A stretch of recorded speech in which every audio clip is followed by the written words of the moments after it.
नमो भगवते वासुदेवाय। तो आज हम लोग श्रीमद् भागवतम के तृतीय स्कंद के 9वें अध्याय का हम लोग सेकंड श्लोक का करते हैं। कल हम लोगों ने फर्स्ट श्लोक का किया था। तो ये जो स्टार्ट के 2 श्लोकाज हैं, इनमें भगवान के जो है रूप की उसकी चर्चा हुई है। तो अब सेकंड में कह रहे हैं, रूपम यते ददवबोधर सोद ईना शस्व निवृत्त तमसा सदनुग्रहाय आदौ गृहीतम अवतार सतैक बीजम यन्ना विपन्नम भवनाद हमम विरासत। तो अब कह रहे हैं ब्रह्मा जी कि मैंने आपके जिस रूप का दर्शन किया, मैं जिस रूप को देख रहा हूँ, देख पा रहा हूँ आपका दर्शन, तो ये जो रूप है ये शाश्वत रूप है और इस रूप में भौतिक कलमश की कोई भी, बिल्कुल भी भौतिक कलमश नहीं है। भौतिक कलमश से पूरी तरह से मुक्त है और भौतिक कलमश से मुक्त है और अंतरंगी शक्ति की अभिव्यक्ति के रूप में भक्तों पर कृपा दिखाने के लिए भगवान की हम लोगों ने देखा 3 शक्तियाँ पढ़ा हम लोगों ने कि भगवान की सबसे पहले बहिरंगा शक्ति, जो बाहर माया देवी हैं, जिनको हम लोग योग माया कहते हैं, जिससे पूरा भौतिक संसार तीनों प्रकृति के गुणों से मिलकर बनता है। और दूसरी भगवान की अंतरंगा शक्ति, जिससे आध्यात्मिक सभी चीज़ें होती हैं। और तीसरी तटस्थता शक्ति, जो हम सब जीव हैं। तो इस तरीके से भगवान अपनी अंतरंगी शक्ति की अभिव्यक्ति के रूप में ही भक्तों पर कृपा दिखाने हेतु अवतरित हुए हैं। और ये अवतार कई अवतारों का उद्गम है। भगवान कृष्ण आए और फिर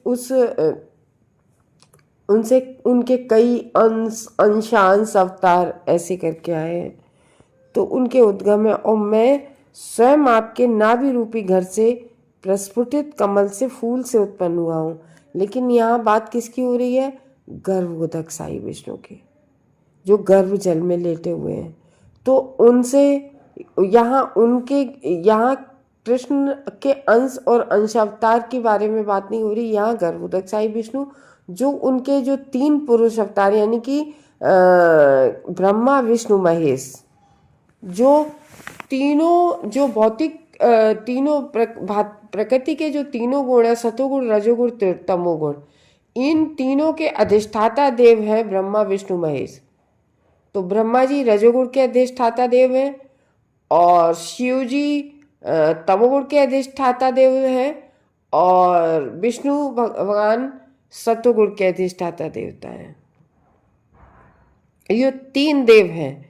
ये तीनों देव भौतिक प्रकृति के तीनों गुणों के अधिष्ठाता है। तो इस तरीके से गर्भोदक साई विष्णु से ही उत्पन्न हुए हैं ब्रह्मा जी। तो जो उनकी कमलनाभि से उत्पन्न हुए, वो यहाँ पर ब्रह्मा जी वर्णन कर रहे हैं कि क्षीरोदकसाई विष्णु से दृश्य जगत की जो जीवन की अवधि है, तो ये विभिन्न युगों में अनेक विष्णु अवतार विस्तारित होते हैं उससे। और इसका विस्तार केवल और केवल शुद्ध भक्तों को दिव्य सुख देने के लिए ही होते हैं अवतार। देखो, वो कहते नहीं है, परित्राणाम साधूनाम विनाशाय च दुष्कृता। तो अगर भगवान केवल दुष्टों का विनाश करने के लिए करना होता तो भगवान ऊपर बैठे ही बैठे कर देते।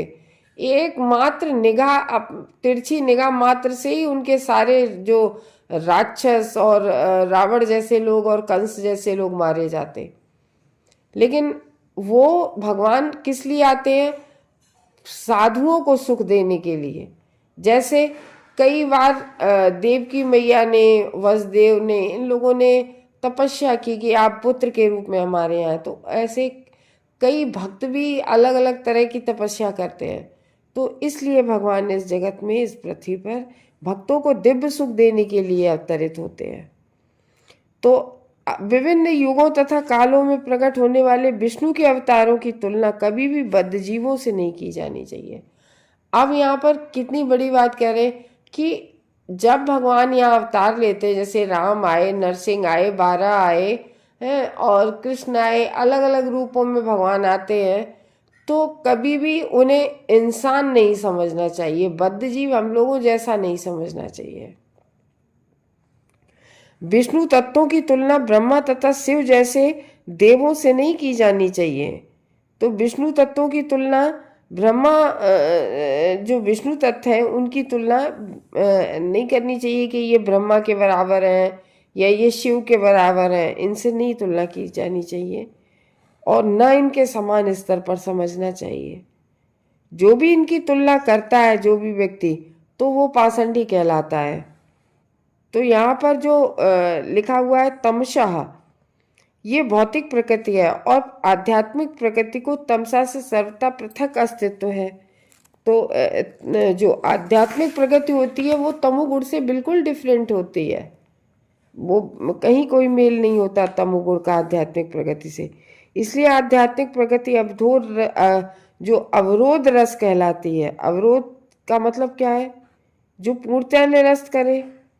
तो आध्यात्म में किसी भी साधन से भौतिक संपर्क की कोई संभावना नहीं रहती है।